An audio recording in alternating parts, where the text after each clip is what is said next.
congratulations with a Sloth story. It's it's not the Sloth story we would most anticipate to be very slow, right? Yes, absolutely. I read the script and I said, oh, these aren't regular slots, they're fast slots. I love it. So what was it that attracted you to the script? So, reading the script for the first time, I think I loved the relationships between the family. I think that's what really stood out to me the first time.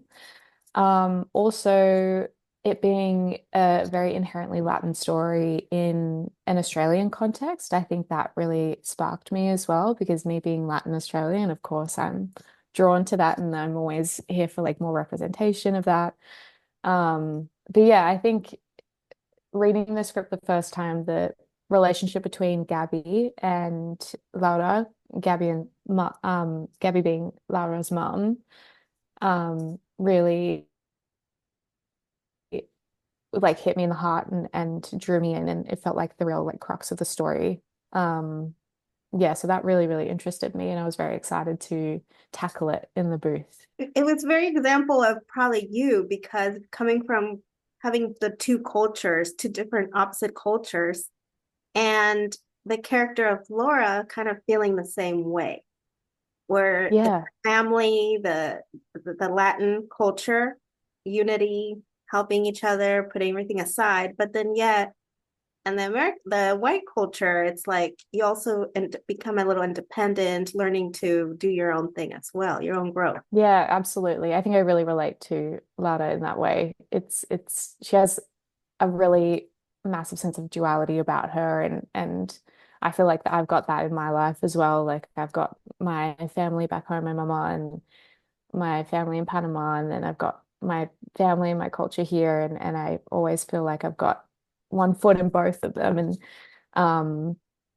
yeah, she feels a sense of responsibility to both of these parts of her life, and wants to kind of live both of them to the fullest, but gets caught between racing back and forth. Now, one part that really got me and just made me really think another perspective that parents probably think about too is being afraid of being forgotten.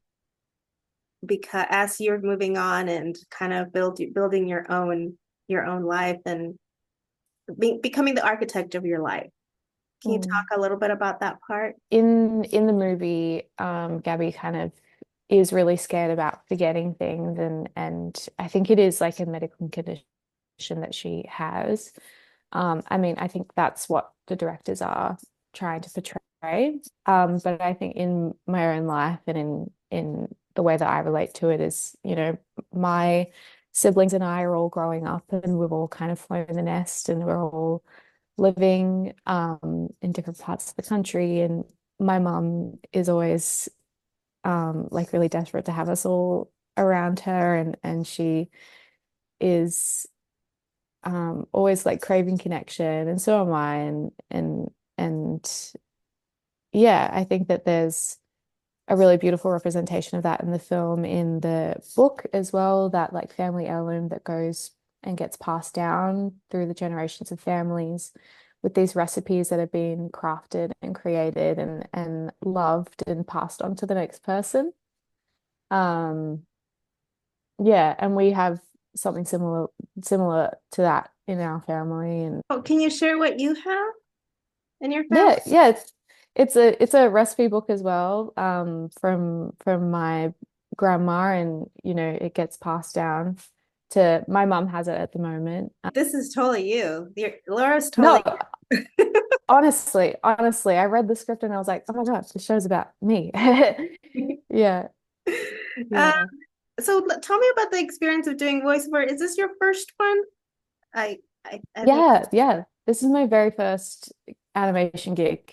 Yeah, which is wild to be starting like this, but yeah, I've always really, really loved animation, and I've always wanted to work in animation. It has a very like I've got a really soft spot for it, so I'm very lucky. so. How did you prepare your setup? You mentioned already you had a booth.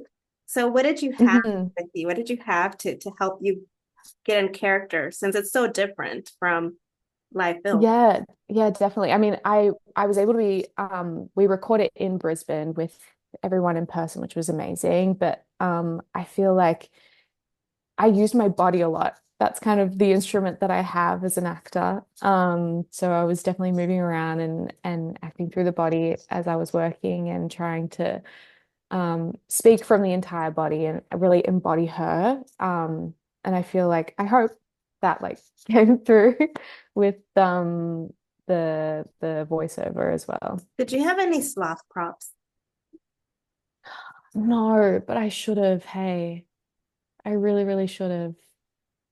Okay, well, next time you're gonna have all these extra props. You'll Yeah. there'll be more to come.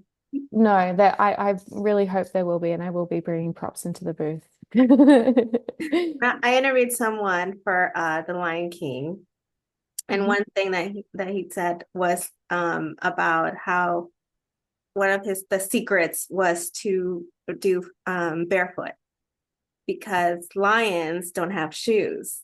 Did you Oh. did you have shoes when you were filming? Because sloths don't have shoes either. No, sloths don't have shoes. And you know what? That is actually really clever because it would have been so great to like feel that connection with the ground and feel more grounded and stuff. Oh, I will be doing that next time I do a shoeless character, but I did have shoes on. Yeah.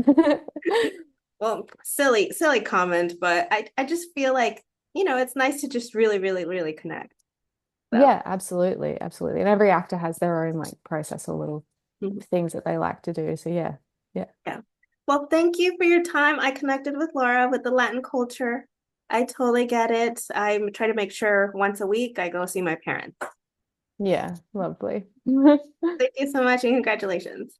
Thank you so, so much. Thank You're you. welcome. Bye bye.